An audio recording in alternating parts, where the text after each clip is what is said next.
Hello students, physics की online classes में welcome है। My self Manish Saraswat from physics department. तो अपन आज डिस्कस करेंगे ग्रेविटेशन के बारे में। तो ग्रेविटेशन है क्या? तो gravitation all bodies always attract each other. दो बॉडीज के बीच में लगने वाला जो फोर्स होता है वही क्या है? ग्रेविटेशन फोर्स है। और ग्रेविटेशन फोर्स के बारे में न्यूटन ने स्टार्टिंग में सबसे पहले बताया था। तो अपन डिस्कस करते हैं ग्रेविटेशन। तो अपन gravitation Newton's law of gravitation, the magnitude and the direction of the gravitational force between two particles के बीच में लगने वाला gravitation force, force between two particles are given by the universe of gravitation which is formula by Newton। तो इसके बारे में Newton ने बताया था कि दो बॉडीज के बीच में लगने वाला ग्रेविटेशन फोर्स कितना है। और ग्रेविटेशन की स्टार्टिंग अपन देखें तो ग्रेविटेशन को गैलीलियो ने इसके बारे में बताया था। और गैलीलियो के बाद में बहुत सारे साइंटिस्ट आए, केपलर आए, टाइको ब्राहे आए, इन्होंने सभी ने ग्रेविटेशन के बारे में स्टडी की। बट लास्ट के अंदर फॉर्मुलेशन देखें तो न्यूटन ने किया था। अब इसके बाद में just universal law of gravitation. Universal law of gravitation से मीनिंग ये हुआ कि यूनिवर्स और अर्थ के ऊपर कोई भी दो बॉडीज है उनके बीच में लगने वाला फोर्स, और फोर्स कौन सा? Gravitation force. अब ग्रेविटेशन फोर्स के कारण ही कोई दो बॉडीज है आपस में रिलेट मोशन करती है, और रिलेट मोशन के कारण वो एक फिक्स पाथ के ऊपर मोशन करती है। और उनका फिक्स पाथ कैसा भी हो सकता है, जैसे कोई रेक्टिलिनियर पाथ हो सकता है या जिगजैग पाथ हो सकता है, या यूनिवर्स की अगर बात देखें तो प्लैनेट्स के बीच में जो फोर्स लगता है वो इलिप्स फोर्स है, इलिप्टिकल पाथ होता है। तो ये क्या है कि अब अपन देखते हैं कि हम अगर मेरे पास दो बॉडीज है, जैसे एक मेरे पास M1 है और दूसरी बॉडी मेरे पास क्या है? M2 है। तो M1 और M2 के बीच में लगने वाला ग्रेविटेशन फोर्स कितना होगा? तो ये इसमें क्या है कि और आपके पास M1 और M2 एक फिक्स डिस्टेंस के ऊपर, सर्टेन डिस्टेंस के ऊपर क्या दोनों से पार्शियली है। इसके बाद में द फोर्स ऑफ अट्रैक्शन, और इसके अंदर क्या होता है? ये अट्रैक्टिव नेचर का फोर्स होता है। इसमें कहीं भी रिपल्सिव फोर्स का नाम नहीं आएगा, क्योंकि क्या है, दो बॉडीज की अट्रैक्शन फोर्स को अपन रीड करते हैं। Between any two particles is directly proportional to the product of their masses of the particles and is inversely proportional to the square of the distance. मतलब क्या हुआ, अगर आपके पास क्या है, दो बॉडीज है, जैसे मैंने यहां पे लिखा, ये M1 हो गया और ये M2 हो गया, ठीक है, और दोनों बॉडीज के डिस्टेंस R। अब क्या हुआ कि जो फोर्स लग रहा है F, वो क्या हुआ? डायरेक्टली प्रोपोर्शनल किसके हुआ? M1 और M2 के, डायरेक्टली प्रोपोर्शनल M1 और M2 के मल्टीप्लाई के, और दोनों के बीच के डिस्टेंस के स्क्वायर के इनवर्स 1/r², ये होता है। तो अपन क्या देखते हैं कि mathematical expression the universal law of gravitation states that the magnitude of the force of attraction between the bodies is directly proportional to the product their mass. कि जो मास होते हैं उनके क्या होगा? जो मासेज होंगे, जो मासेज आपके पास आपने ले रखे हैं उनके तो डायरेक्टली प्रोपोर्शनल होगा, बट इनवर्सली प्रोपोर्शनल किसके होगा? The square of the distance between them. और इनवर्सली प्रोपोर्शनल दोनों के बीच में जो डिस्टेंस है। इसके बाद अपन देखते हैं, अब देखो आपके पास क्या, दो मास है। अब दो मास है, ये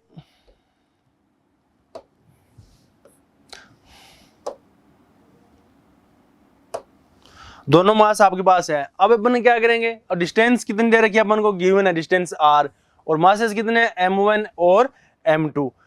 तो according to the law of gravitation F directly proportional किससे होगा? M1 और M2 के, और इनवर्सली प्रोपोर्शनल 1/r² के। R² क्या है? दोनों बॉडीज के डिस्टेंस, दोनों बॉडीज के बीच में डिस्टेंस, और डिस्टेंस का मेजरमेंट सेंटर टू सेंटर। अब दोनों बॉडीज के सेंटर टू सेंटर की डिस्टेंस क्या है? यहाँ पे R है। तो कॉम्बिनेशन क्या करेंगे? Combination first and second equation, F directly proportional M1 M2/r²। तो ये क्या है? F equal to G M1 M2/r²। अब यहाँ पे देखते हैं G हमारे पास क्या है? G होता है बेटा यूनिवर्सल ग्रेविटेशन कांस्टेंट। जी क्या होता है, G is proportional to the constant and is known the universal gravitational constant. अब यहाँ पे यूनिवर्सल वर्ड को यूज क्यों किया गया है? यूनिवर्सल वर्ड से मतलब ये हुआ कि जो आपके पास जी है ये किसी भी मीडियम के ऊपर डिपेंड नहीं करता। The value of G does not depend medium, मतलब और सभी मीडियम के लिए वैल्यू क्या रहेगी, सेम रहेगी। मतलब जी का जो वैल्यू है आपके पास, अगर मैं देखूं जी के लिए, तो जी के लिए क्या है, मीडियम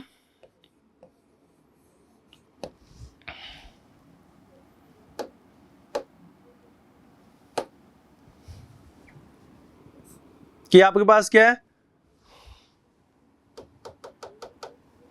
कि आपके पास कोई भी मीडियम आपके पास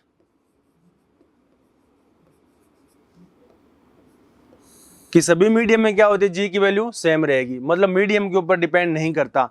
मीडियम का सेंस दोनों बॉडीज के बीच में अगर आपने कोई मीडियम फिल कर दिया, कोई भी मीडियम, जैसे स्पेसिफिक ग्रेविटी का मीडियम फिल कर दिया, जिसकी क्या है स्पेसिफिक ग्रेविटी आपको कुछ गिवन हो, 3 हो 4 हो, बट जो फोर्स लगेगा F, इसकी वैल्यू में कोई चेंज नहीं आएगा। इसके बाद अपन देखते हैं यूनिवर्सल ग्रेविटेशन कांस्टेंट। तो अगर आपके पास क्या है, अपन ने क्या लिखा था, F equal to G m1 m2 upon r square. अब मैं अगर मैं ऐसा करूं, मेरे पास m1 और m2 की वैल्यू मेरे पास क्या है, 1 kg वैल्यू हो, m1 और m2 कितना हो, 1 kg, और जो r हो, r की वैल्यू कितनी हो, 1 मीटर डिस्टेंस दे दी। अब क्या है r का, इसका मतलब क्या हुआ, जो मास है वो तो क्या यूनिट मास है, और डिस्टेंस क्या होगी, यूनिट होगी। तो फोर्स कितना लगेगा, F इक्वल टू, फोर्स की वैल्यू कितनी आ जाएगी, F इक्वल टू जी, मतलब यूनिट मास के ऊपर लगने वाला gravitation force universal gravitation constant के क्या आएगा, इक्वल आएगा। इसके बाद में अपन देखते हैं यूनिट ऑफ जी। तो जी इक्वल टू क्या, यहां से क्या आ जाएगा, G equal to F r square m1 into m2। तो F किस में मेजरमेंट होता है, न्यूटन के अंदर। डिस्टेंस R मेजर किस में होती है, मीटर के अंदर। मास m1 kg के अंदर और मास m2 kg के अंदर। इसको कैसे लिखा है, newton into metre square into kg की पावर -2। ठीक है। इसके बाद में सीजीएस सिस्टम है, और सीजीएस सिस्टम में आपको पता है कि जो सीजीएस सिस्टम में जो यूनिट होता है न्यूटन, तो अपन किस में करते हैं, एम के सिस्टम के अंदर। और सीजीएस सिस्टम की बात करें तो इसमें किस में आएगा, डायन। फोर्स को सीजीएस सिस्टम के अंदर जो फोर्स की यूनिट होती है वो डायन होती है, और एमके सिस्टम के अंदर फोर्स की जो यूनिट होती है वो न्यूटन होती है। इसलिए यहाँ पे क्या लिखा, डायन इंटू सेंटी। अब मीटर किस में कन्वर्ट होगा, सेंटीमीटर में। और जो आपके पास मास था वो केजी के अंदर था, वो किस में हो जाएगा, ग्राम के अंदर हो जाएगा, ग्राम इंटू ग्राम। तो आपके पास क्या हो, डायन into centimetre square into gram की पावर -2। ओके, ये आपके पास क्या था, यूनिवर्सल। दोबारा रिपीट करता हूं, यूनिवर्सल का यहां से यही ध्यान रखना कि जो आपके पास यूनिवर्सल वर्ड है, वो यूनिवर्सल वर्ड इसलिए यूज किया गया, दो बॉडीज के बीच में लगने वाले ग्रेविटेशन फोर्स की वैल्यू मीडियम के ऊपर डिपेंड कभी भी नहीं करती। चाहे उनके बीच में आप कौन सा भी मीडियम फिल कर दो, उसके जो फोर्स लगेगा वो force not effected by the medium. इसके बाद में अपन देखते हैं कि value of G in SI system, जो वैल्यू होती है जी की वो 6.67 इंटू 10 की power -11 newton into metre square kg की पावर -2। ये क्या होती है, एम के सिस्टम के अंदर इसकी वैल्यू होती है। इसके बाद अगर सीजीएस के अंदर बात करेंगे अपन, तो सीजीएस के अंदर क्या होगा कि आपके पास जो 6.67 इंटू 10 की पावर माइनस, तो न्यूटन होगा, तो 1 न्यूटन इक्वल टू कैसे लिखेंगे, 1 न्यूटन में कितने होते हैं, 1 न्यूटन इक्वल टू बेटा 10 की पावर 5। 1 न्यूटन कैसे लिखेंगे, 10 की पावर 5 डायन। 1 न्यूटन में कितने हो जाएंगे, 10 की पावर 5 डायन। ये आपके पास क्या है, 1 न्यूटन की वैल्यू आ गई। तो यहां से अपन क्या करेंगे, जो न्यूटन लिखा है वहां पे डायन, मीटर का सेंटीमीटर में कन्वर्ट कर देंगे, केजी का ग्राम में कन्वर्ट करेंगे। तो यहां से वैल्यू क्या है, 6.67 इंटू 10 की पावर -8 आ जाएगी। आपको पता है कि जो मीटर को अगर सेंटीमीटर में लिखा है तो 1 मीटर 1 मीटर इक्वल टू क्या होता है 100 सेंटीमीटर। ठीक है, सर केजी की बात आई तो आपको पता है we know that kg equal to 1000 gram, और ये वैल्यू अपन इस इक्वेशन पुट करेंगे तो हमारे पास वैल्यू आएगी 6.67 इंटू 10 की पावर -8। इसके बाद देखते हैं important characteristics of gravitational force. अब ग्रेविटेशनल फोर्स क्या दोबारा है कि आपके पास क्या था, 2 मास की बॉडी थी, इसका मास क्या था m1, इसका मास क्या था m2, और डिस्टेंस मैंने आपको बता दिया कि डिस्टेंस का मेजरमेंट दोनों बॉडीज के सेंटर टू सेंटर मेजरमेंट होती है, सेंटर टू सेंटर दोनों बॉडीज के। ये इसका मास m1 हो गया, इसका मास m2 हो गया। डिस्टेंस का मेजरमेंट सेंटर टू सेंटर करेंगे दोनों बॉडीज के बीच में। अब देखते हैं अपन इसके इंपॉर्टेंट कैरेक्टरिस्टिक्स में क्या है। Gravitational force between two bodies from an action and reaction pair that the forces are equal magnitude but opposite in direction. बेटा ये फोर्स उसी जैसे आपने न्यूटन के थर्ड लॉ के अकॉर्डिंग आप देखते हो, अगर आप किसी भी बॉडी के ऊपर फोर्स लगा रहे हो तो जो जिस डायरेक्शन के अंदर आपने फोर्स लगाया किसी बॉडी के अंदर, वही बॉडी आपको अपोजिट डायरेक्शन के अंदर सेम मैग्नीट्यूड का फोर्स लगाती है। फोर्स का तो क्या दोनों फोर्स तो सेम होता है बट उसकी डायरेक्शन क्या होती है अपोज होती है। वैसा इस फोर्स में होता है, जितना इस बॉडी ने इसके ऊपर फोर्स लगाया, जैसे मैंने यहां पे लिखा F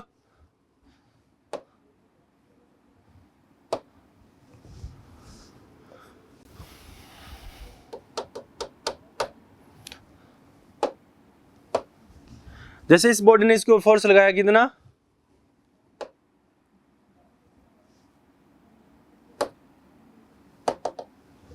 इस बॉडी ने फोर्स लगाया F12 ये फोर्स किसने लगाया कि आपके पास क्या थी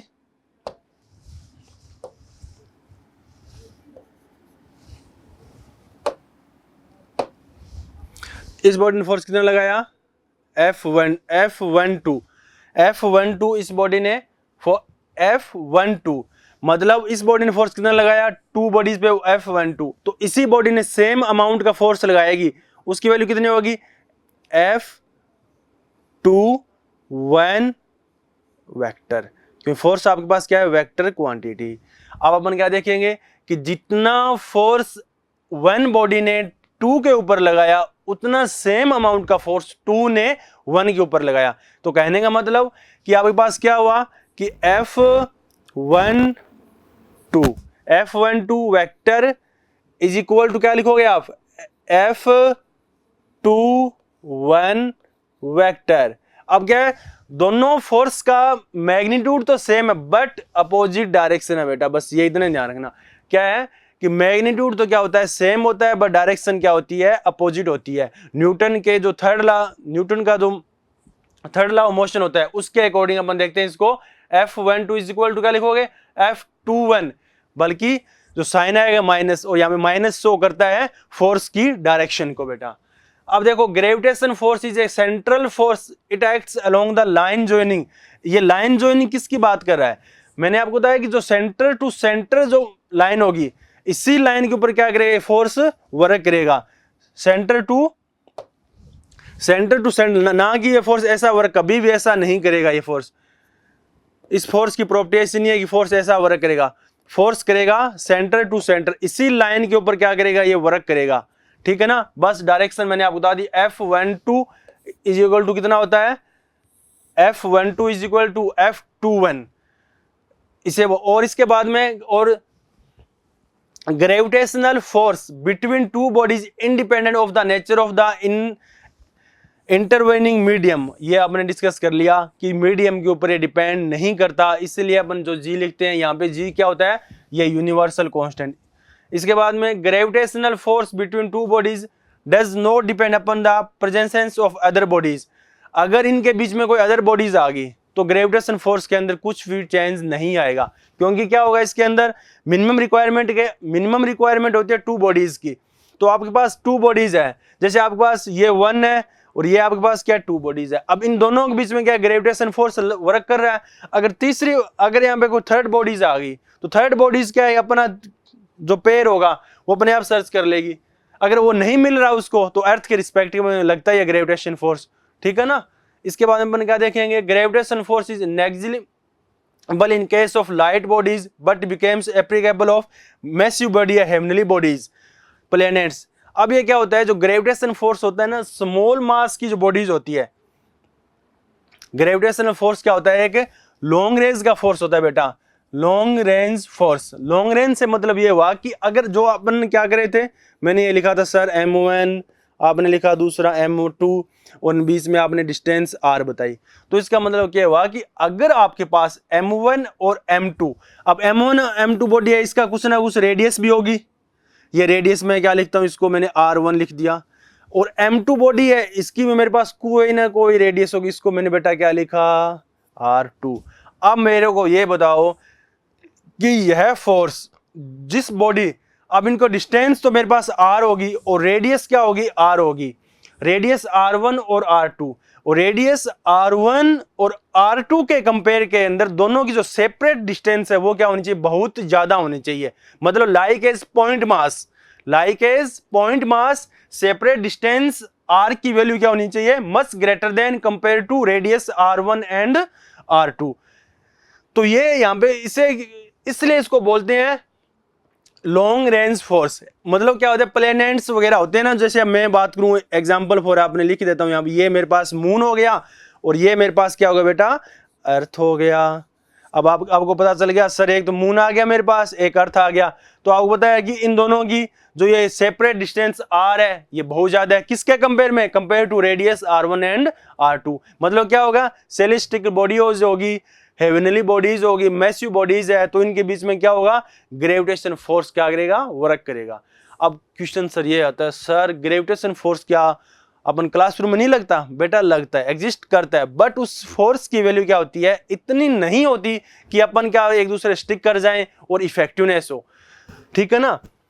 gravitational force is a conservative force, और ग्रेविटेशनल फोर्स होता है ये क्या पाथ के ऊपर डिपेंडेंसी नहीं रखता, ये क्या होता है इनिशियल और फाइनल पोजीशन पर क्या करता है, ये डिपेंड करता है। चाहे इसके आप बीच के अंदर कोई भी, मैंने आपको बता दिया, डिस्कस कर लिया अपन ने कि कोई मीडियम डाल दो, पाथ डाल दो, तो उसके ऊपर डिपेंड नहीं करेगा। जैसे अपन अगर कंजर्वेटिव बात आई, जैसे अपन बढ़ते हैं फ्रिक्शन फोर्स, वो क्या होता है नॉन कंजर्वेटिव, वो क्या उस पाथ के ऊपर डिपेंड करता है।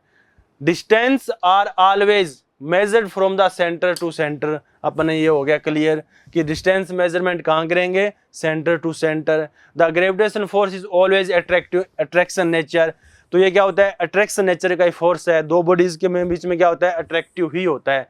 अब इसके बाद में एक्सपेरिमेंटल जो बताया था गैलीलियो ने, न्यूटन्स ने, इनमें यह बताया था कि आपके पास all the planets include the earth rotates around the sun due to gravitation force. ये अपन स्टार्टिंग अंदर डिस्कस किया था।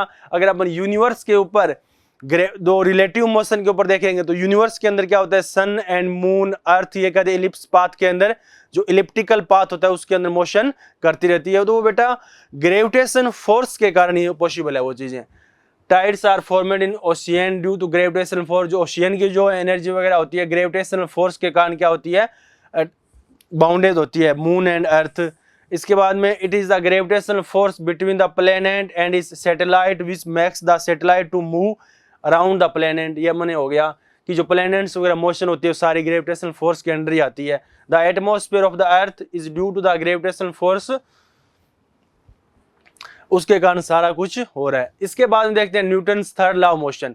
यहाँ पे Newton third law of motion कैसे आया, देखो अब मैंने डिस्कस किया था जो ग्रेविटेशन फोर्स होता है, जो ग्रेविटेशन फोर्स है वो क्या होता है, एक्शन एंड रिएक्शन पेयर बनाता है, एक्शन एंड रिएक्शन। अगर अपन ने किसी भी बॉडी के ऊपर फोर्स लगाया तो सेम अमाउंट का फोर्स लगेगा अपोजिट डायरेक्शन के अंदर, वही सेम पोजीशन है बेटा कि Newton third law of motion and gravitation. अब ये ग्रेविटेशन के साथ कनेक्ट कैसे हो गया, क्यों हो गया, क्योंकि अपन ने डिस्कस किया था कि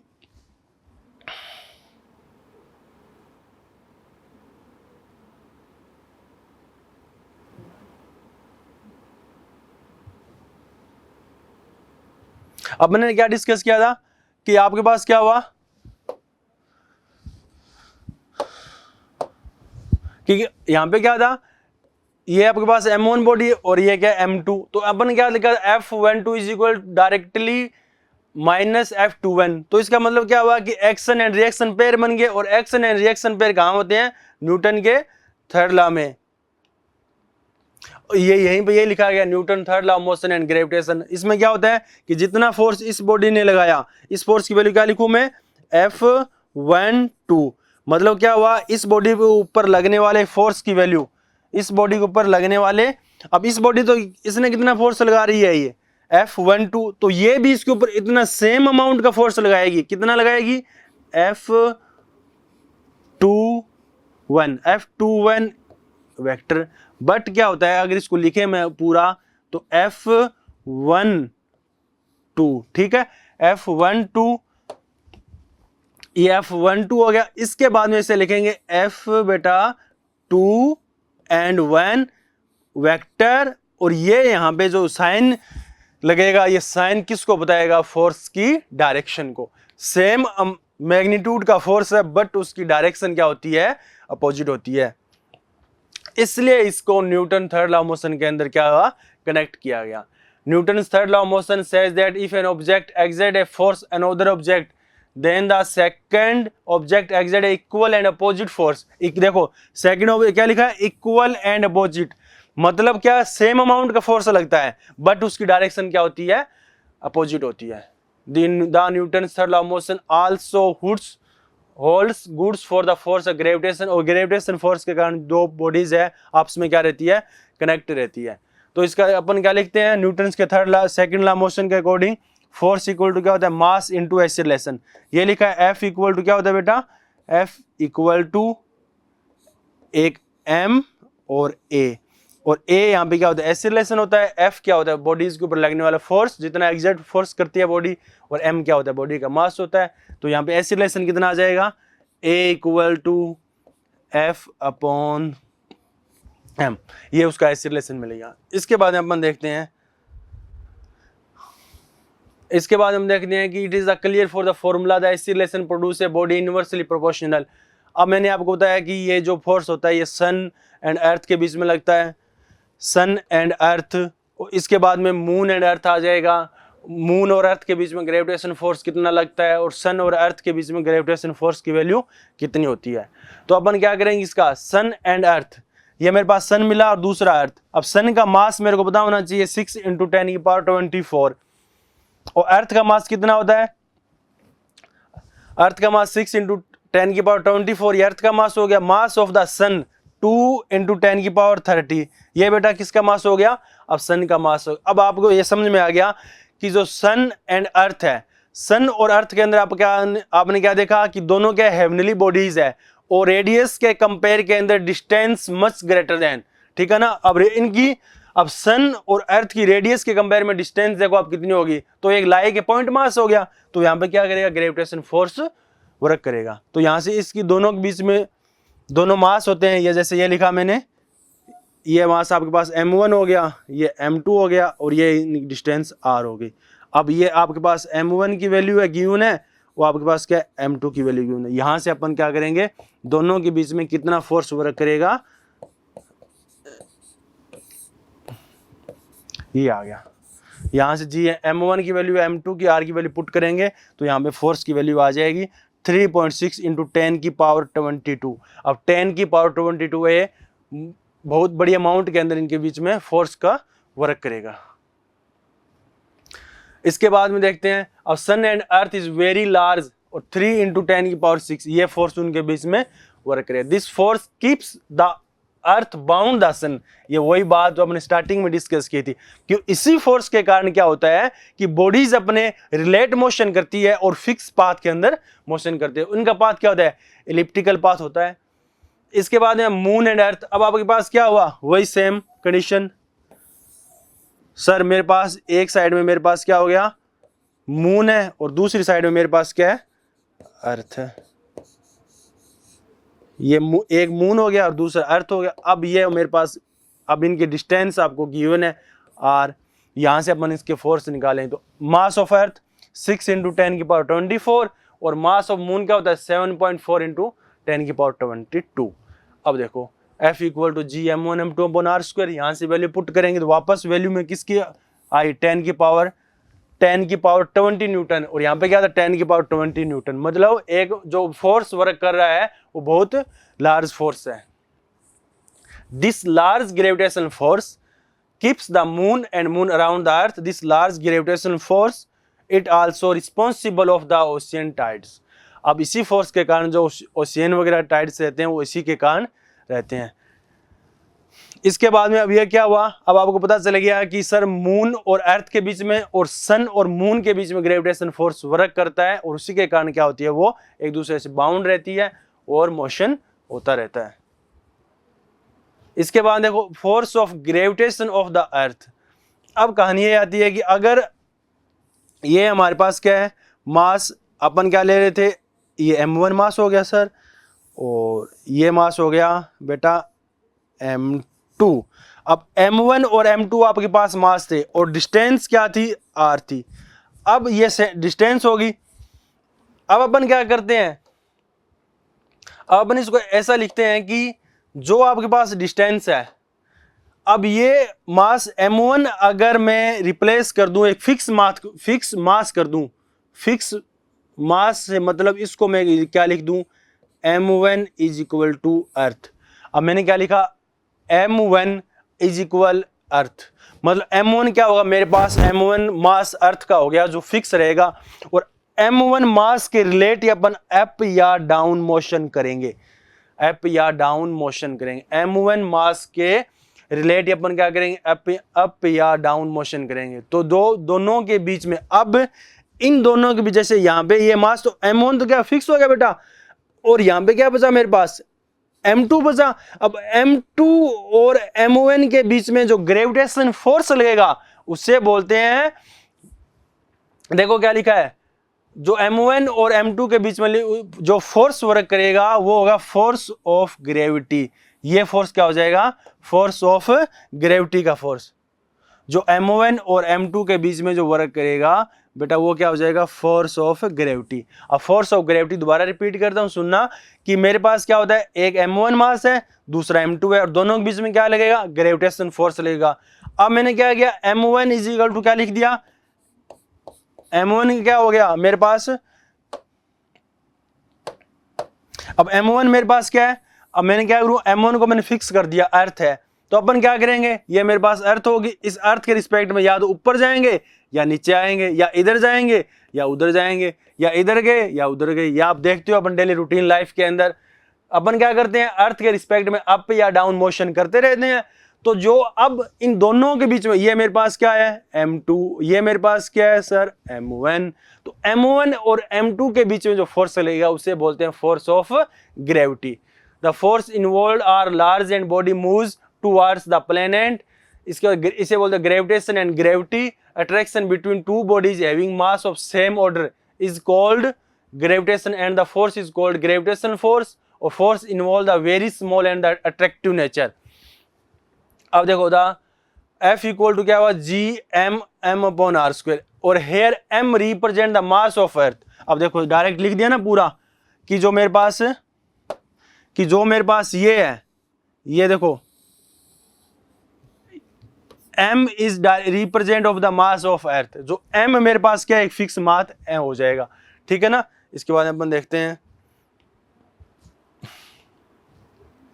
ये मेरे पास क्या F equal to Gm upon R square, इसे क्या बोलते हैं फोर्स ऑफ ग्रेविटी बोलते हैं।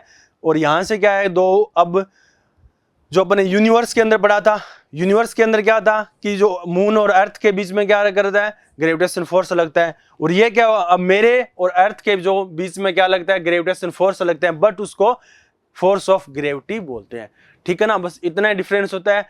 और अर्थ के सरफेस के ऊपर मूव करना और यूनिवर्स की जो है उसका यूनिवर्स होता है, यूनिवर्स में मूव करना किसी भी प्लैनेट्स का वही ग्रेविटेशन फोर्स के कारण होता है, और अर्थ की सरफेस के ऊपर अपन मूव करते हैं वही क्या होता है ग्रेविटेशन के कारण ही पॉसिबल है। दोनों अपने डिस्कस कर लिए। अब इसके मोस्ट इंपॉर्टेंट क्वेश्चन जो एग्जाम में प्रीवियस ईयर एग्जाम में पूछे गए हैं और इससे रिलेटेड वीडियो को पॉज करना और साथ में इनका आंसर मैच करना, ठीक है। तो अपन क्या देखें starting, if the distance between two masses, तो बेटा देखो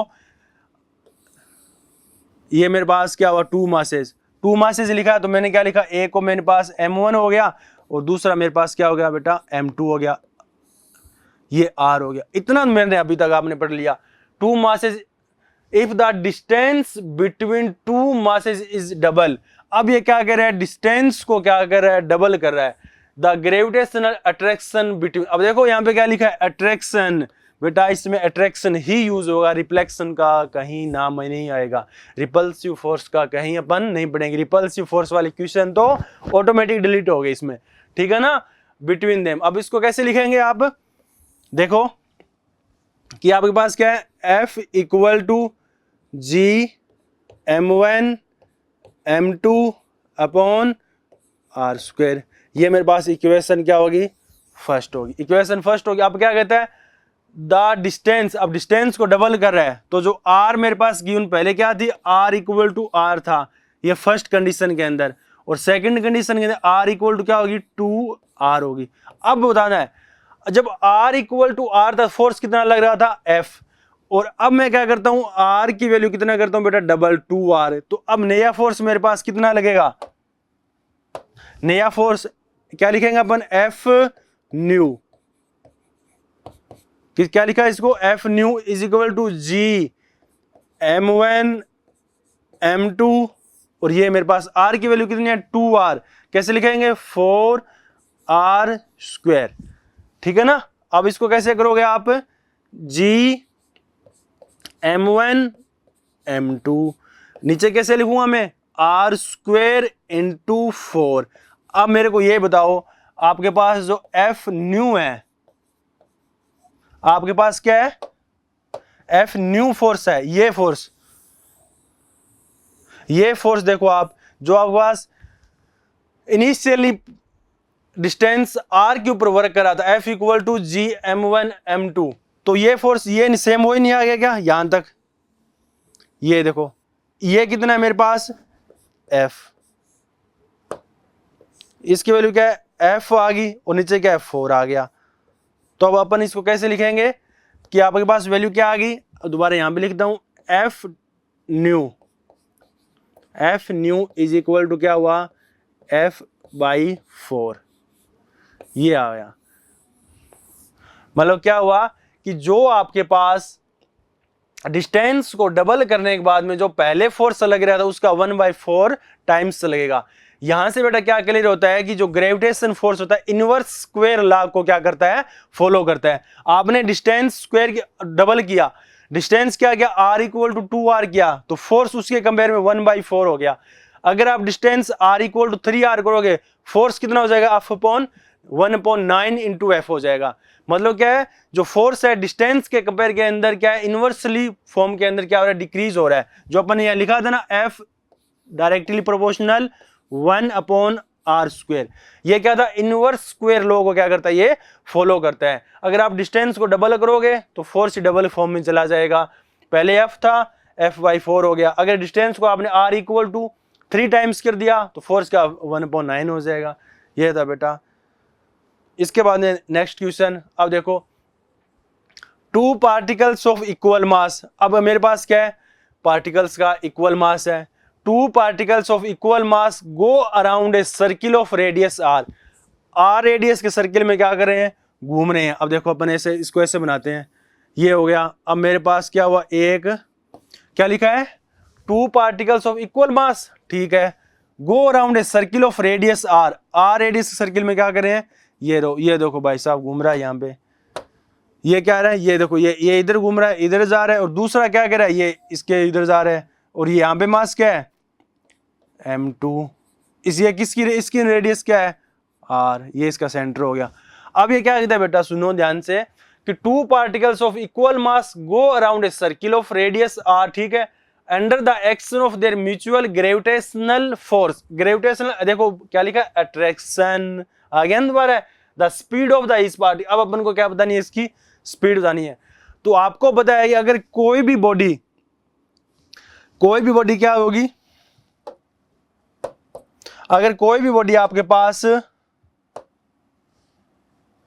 कोई भी बॉडी सर्कल के अंदर मूव करती है, कोई भी बॉडी क्या है, r रेडियस के सर्कल के अंदर क्या कर रही है, मूव कर रही है, उसका क्या है, सर्कल पाथ है, तो उसमें क्या है, टुवर्ड्स द सेंटर एक फोर्स वर्क करता है, सेंट्रीपिटल फोर्स।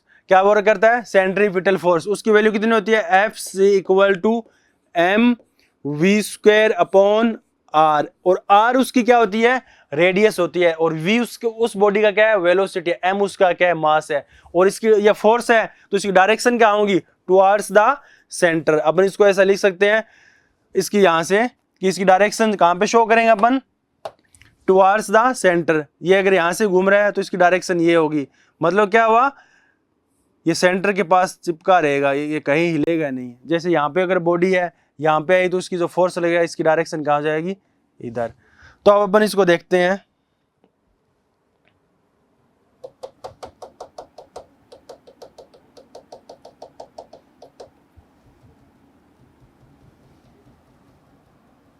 अब अपन देखते हैं इस क्वेश्चन को अपन, तो इसमें क्या हुआ, क्या लिखूंगा मैं, एम वी स्क्वायर,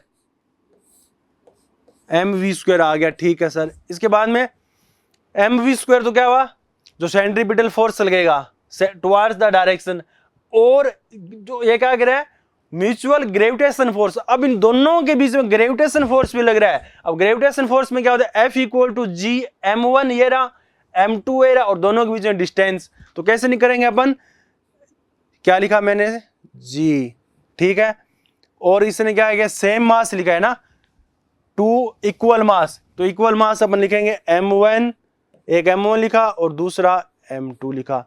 अब देखो बात, और दोनों के बीच में डिस्टेंस कहाँ कितनी हो जाएगी, ये डिस्टेंस, इसकी वैल्यू कितनी होगी, 2r।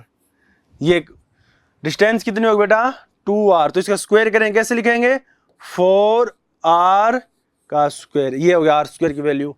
अब क्या है, मेरे पास जो मास है वो क्या है, 2 पा इक्वल मास है, तो मतलब क्या हुआ इसका मीनिंग कि जो मेरे पास m1 इक्वल टू क्या लिखूं मैं, m, और m2 इज इक्वल टू क्या लिखूं, m। तो अब अपन इसको सॉल्व करते हैं कि मेरे पास एम वी स्क्वायर हो गया, एम वी स्क्वायर के बाद में नीचे r आ गया, और यहां पे क्या लिखेंगे अपन, g m का स्क्वायर अपॉन 4r का स्क्वायर। कैसे लिखेंगे, 4r स्क्वायर। हो गया ना यहां तक।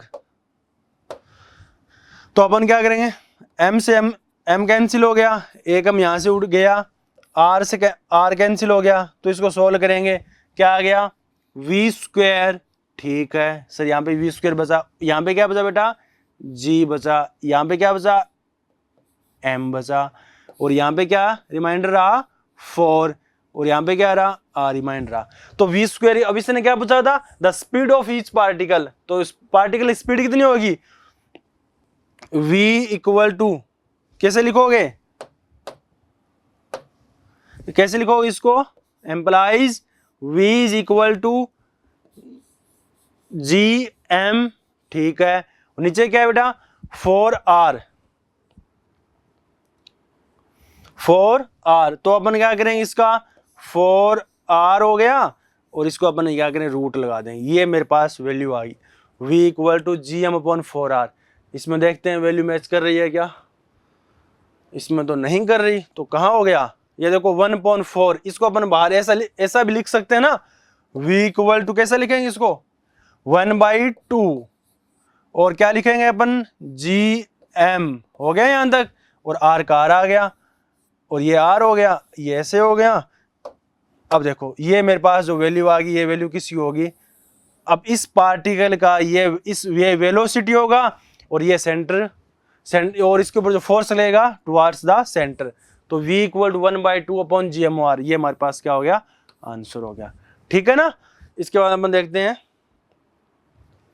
If mass m split into 2 parts m and m।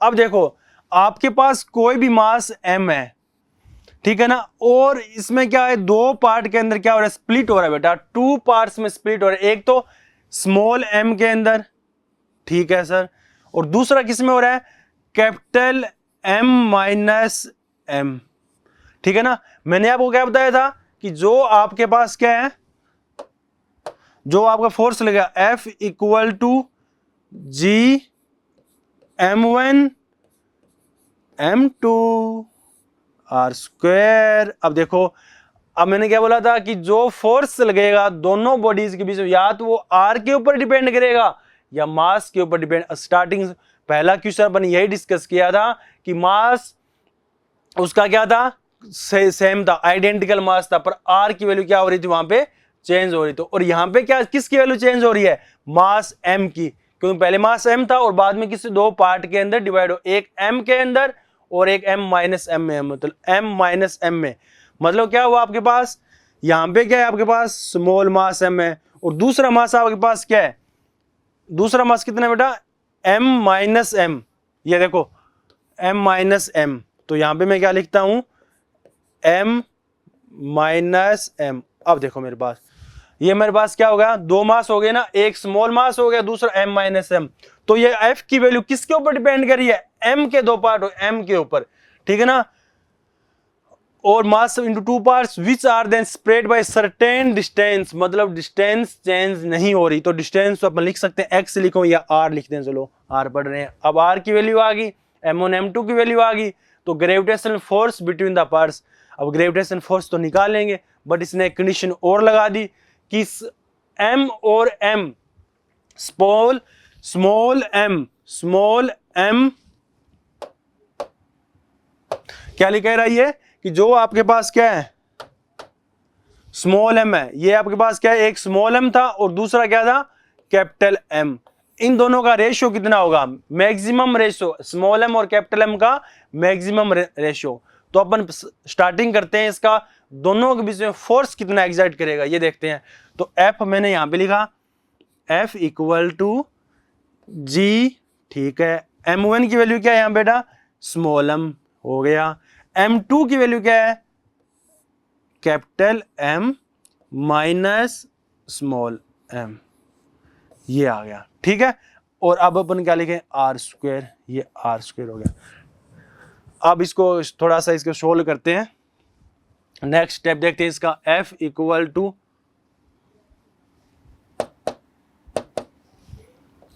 F is equal, F equal to क्या हो गया, G M M upon R square, ये आर स्क्वायर आ गया, ठीक है। इसको माइनस जी एम स्क्वायर, नीचे कितना आएगा, आर स्क्वायर आ गया। ये मेरे पास क्या आ गई, अब बेटा एफ की वैल्यू आ गई, F equal to G M M upon R square. अब कंडीशन क्या थी, मैंने आपको बताया कि अब इसने बोला मैक्सिमम कंडीशन, मैक्सिमम कंडीशन के लिए आपने मैक्सिमम और मिनिमम पढ़ा होगा, जहां से अपन क्या करें, पॉइंट कंसीडर करते हैं। अब फोर्स की वैल्यू कौन से मास के ऊपर डिपेंडेंसी रख रही है, स्प्लिट कहां से हो रहा है, एक पहले मास क्या था आपके पास, m था, और m मास का दूसरा पार्ट एक और हो गया, वो उसका वैल्यू क्या है, m माइनस m। और यहां पे वेरिएबल पता नहीं है, अपन को ये बताया कि मेरे पास मास m था और m मास का second part m minus m आ गया, बट m की वैल्यू पता नहीं है। तो अपन क्या करते हैं, इसको ऐसा लिखते हैं कि मैक्सिमम, जो इसने लिखा ना मैक्सिमम कंडीशन के लिए एक कंडीशन होती है, आपने देखा होगा कि D F upon D small M, vary किसके साथ कह रहा है, small M is equal to 0। यहां से अपन क्या करें, वो पॉइंट कंसीडर कर लेंगे जहां पे क्या करता है, मैक्सिमम कंडीशन होगी। तो अपन क्या करें, D F upon small M, ये आ गया।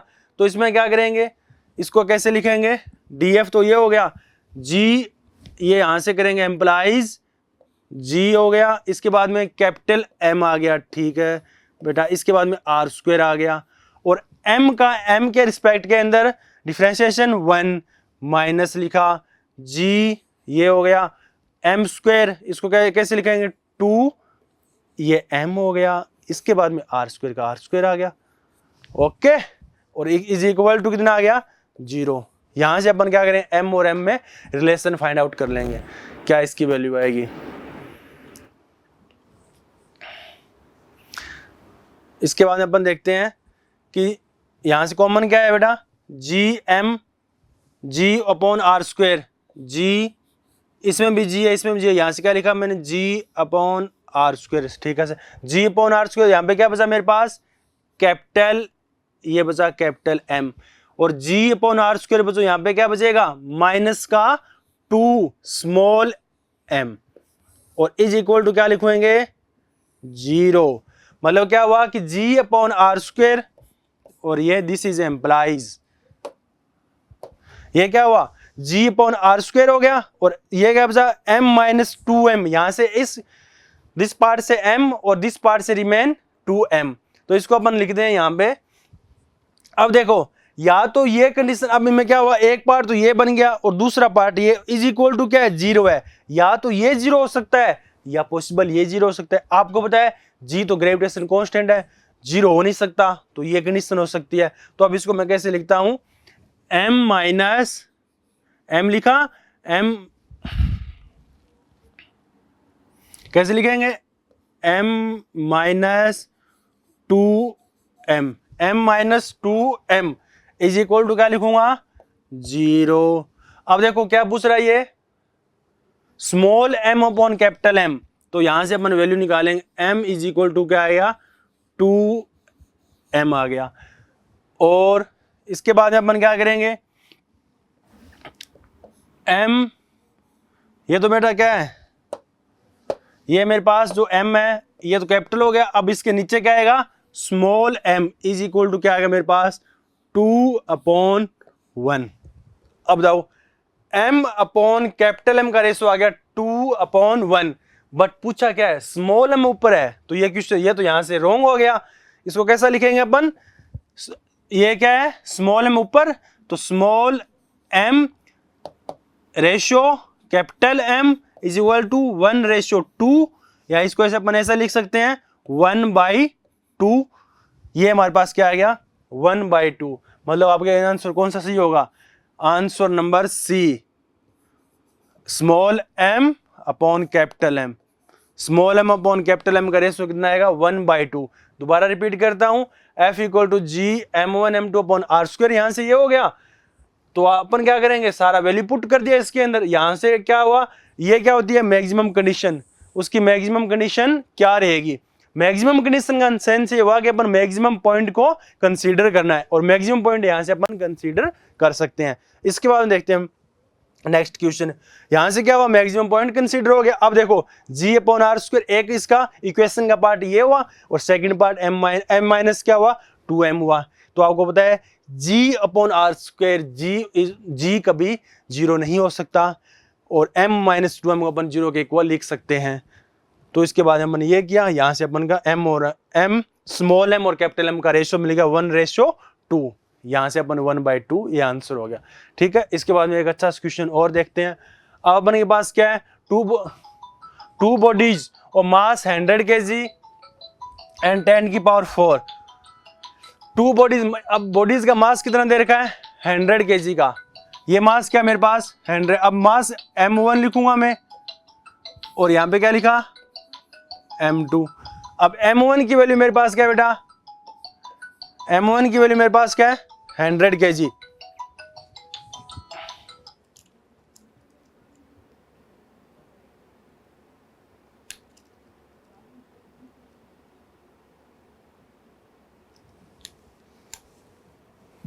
m1 मेरे पास क्या है बेटा, 100 kg का, ठीक है। और m2 की वैल्यू में, m2 क्या लिखूंगा मैं, 10⁴ kg, ठीक है। अब इसकी वैल्यू क्या है, 100 kg।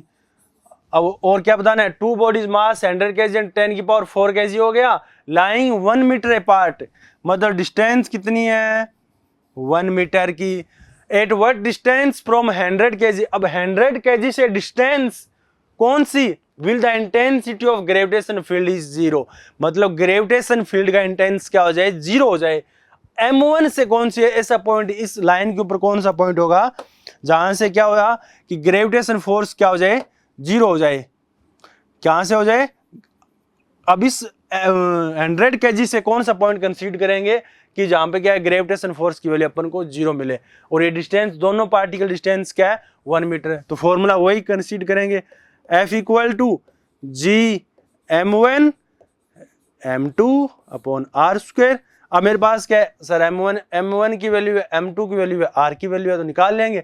बट एक कंडीशन भी लगा रखी है। कंडीशन बेटा ये लगा रखी है कि यहाँ पर कोई अपन पॉइंट कंसीडर करते हैं जहां पर क्या हुआ, वही एक्शन एंड रिएक्शन पेयर, मतलब जितना फोर्स इधर लगेगा उतना फोर्स इधर भी लगना चाहिए, और यहाँ पे क्या ग्रेविटेशन फील्ड का इंटेंस क्या हो जाए, 0 हो जाए, जो क्वेश्चन के अंदर गिवन है। अब 0 करने के लिए मैं क्या करता हूं, एक कंडीशन लेता हूं कि m1 से x डिस्टेंस के ऊपर कोई भी स्मॉल मास m0 रखता हूं। m1 से ये डिस्टेंस लिखा, और ये यहां पे मैं लिखता हूं स्मॉल मास m0, और ये डिस्टेंस होगी x, और ये मेरे पास क्या हो गया, m1 हो गया। अब डिस्टेंस x है तो ये कितनी बची, 1 माइनस एक्स, क्योंकि टोटल डिस्टेंस यहां से लेकर यहां तक कितनी थी, 1 मीटर। टोटल डिस्टेंस कितनी थी गिवन, कितनी थी, 1 मीटर। ओके, और यहां पे मेरे पास क्या है, m2, जिसकी वैल्यू आपको पता है। और अब अपन क्या करेंगे, अपन को क्या करना था, इस पॉइंट के ऊपर फोर्स निकालना था, इस पॉइंट के ऊपर। अब इस पॉइंट पे इतना ये फोर्स और ये फोर्स। अब यहां से क्या हुआ, m1 m2 upon R square, distance आ गई, और यहां से क्या, m1 m2 upon R square. अब दोनों फोर्स को, इधर वाले फोर्स को और उधर वाले फोर्स को क्या करेंगे, इक्वल एंड अपोजिट कर देंगे। तो अब अपन क्या करेंगे, F equal to G m1 m2, तो इसको कैसे लिखें, जी m1, क्या m1 की वैल्यू क्या है, 100 kg, ठीक है 100 हो गया। इसके बाद में m2 की वैल्यू क्या है, m0 है, ये m0, ठीक है। अब नीचे डिस्टेंस कितनी है, x दे रखी है जो गिवन है, ये क्या लिखेंगे, x स्क्वायर, हो गया। अब ये मिल गया ना। इसके बाद में इस डायरेक्शन के अंदर इन दोनों m2 और m0 के बीच में फोर्स कितना लगेगा, g लिखा। g के बाद में क्या लिखूंगा, m2 की वैल्यू क्या है, 10 की पावर 4, ठीक है। और यहां पे क्या है, m0 आ गया। और डिस्टेंस कितनी है, डिस्टेंस है 1 माइनस एक्स का होल स्क्वायर। अब अपन क्या करेंगे, इस x की वैल्यू निकालेंगे, और अपन को क्या बने, वो डिस्टेंस मिल जाएगा। अपन को यही डिस्टेंस निकालनी थी जहां पे ग्रेविटेशन इंटेंस क्या हो, 0। तो इसका सॉल्यूशन कैसे करेंगे, m0 से m0 क्या हुआ, कैंसिल हो गया, g से g क्या हुआ, कैंसिल हो गया। इस साइड कौन सा बचा, 100, ठीक है सर। नीचे क्या बचा, x का स्क्वायर, 100 अपॉन कैसे लिखेंगे, x का स्क्वायर, हो गया, ये हो गया।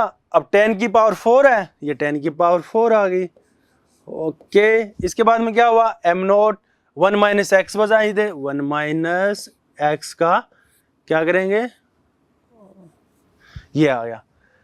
अब यहां से x की वैल्यू निकालेंगे, तो अपन क्या करते हैं, स्टार्टिंग में इसको ऐसे लिखता हूं मैं कि 100 हो गया, 100 का मल्टीप्लाई 1 माइनस एक्स का स्क्वायर हो गया। इसके बाद में 10 की पावर 4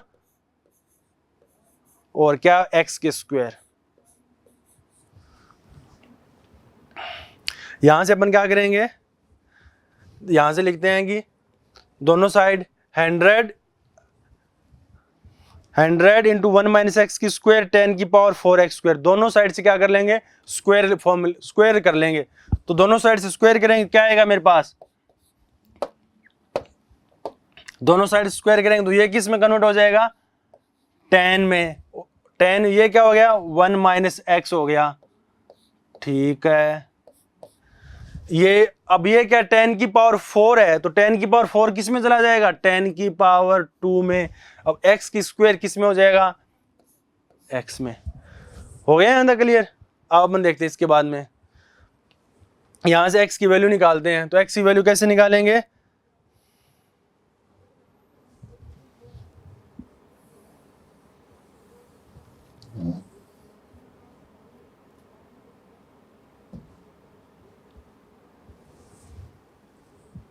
यहां से अपन क्या करेंगे, इसको x की वैल्यू निकालेंगे, 10 माइनस 10x हो गया, 10 माइनस 10 माइनस 10x। इसके बाद में कैसे लिखेंगे, ये 10 की पावर 10 की स्क्वायर को 100x। बस अब मैं इसको यहाँ पे लिख रहा हूँ कि जो आपके पास क्या आया 10 इक्वल, ठीक है, 10 equal to 100x plus 10x,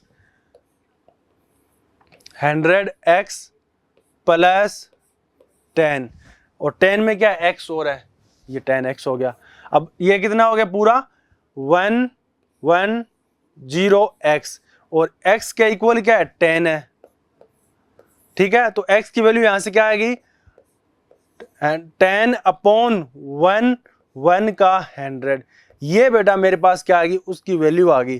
किसकी वैल्यू आ गई, डिस्टेंस की वैल्यू आ गई। कितनी, x equal to 10 upon 1, x equal to 1, ये 0 से 0 कैंसिल हो गया, 1 अपॉन 11 मीटर। अब ये डिस्टेंस कौन सी है, कहां से कंसीडर करें ये डिस्टेंस अपन, जो मैंने यहां पे क्या लिखा था m1 से ले, ये पॉइंट m1 से कहां से गया था, m1 से लेकर ये x, ये इसकी वैल्यू मेरे पास क्या है, ये 1 अपॉन 1 मीटर।